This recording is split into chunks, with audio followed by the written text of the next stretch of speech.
The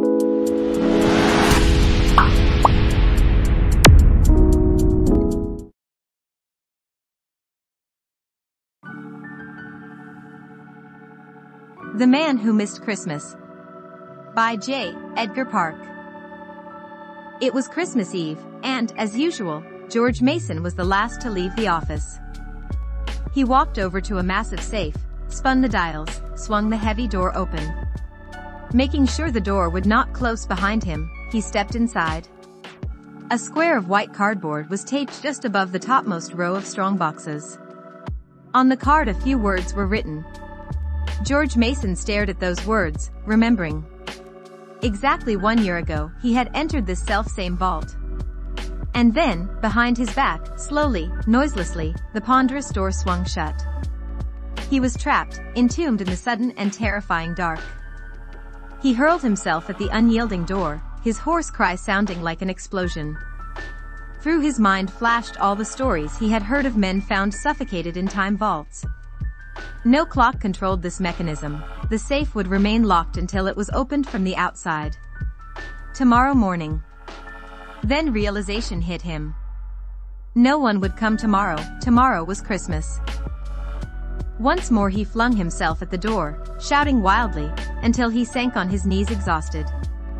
Silence came, high-pitched, singing silence that seemed deafening. More than 36 hours would pass before anyone came. 36 hours in a steel box 3 feet wide, 8 feet long, 7 feet high. Would the oxygen last? Perspiring and breathing heavily, he felt his way around the floor.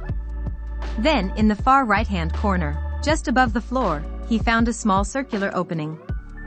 Quickly he thrust his finger into it and felt, faint but unmistakable, a cool current of air. The tension release was so sudden that he burst into tears. But at last he sat up. Surely he would not have to stay trapped for the full 36 hours. Somebody would miss him. But who?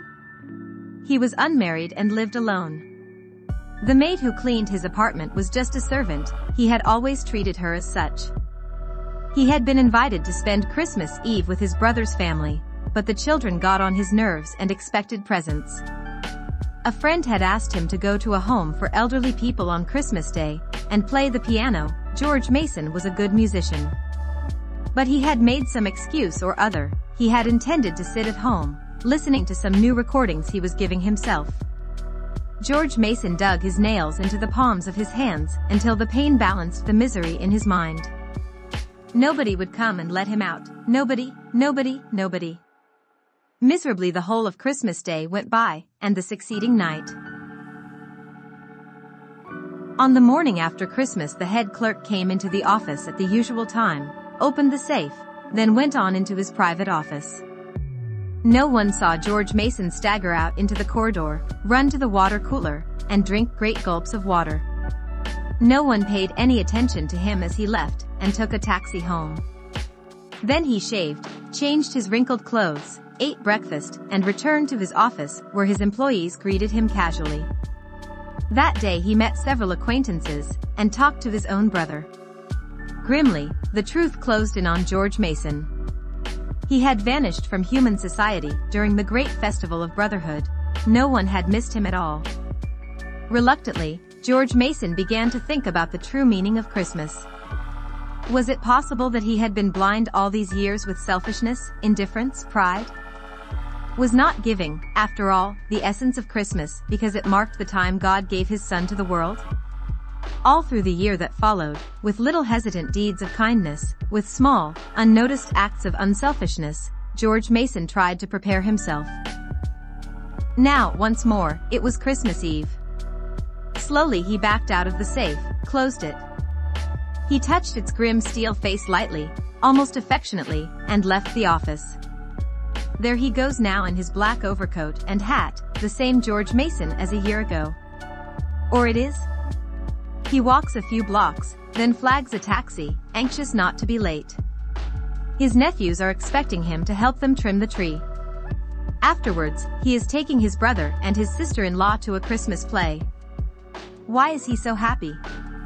Why does this jostling against others, laden as he is with bundles, exhilarate and delight him? Perhaps the card has something to do with it, the card he taped inside his office safe last New Year's Day. On the card is written, in George Mason's own hand.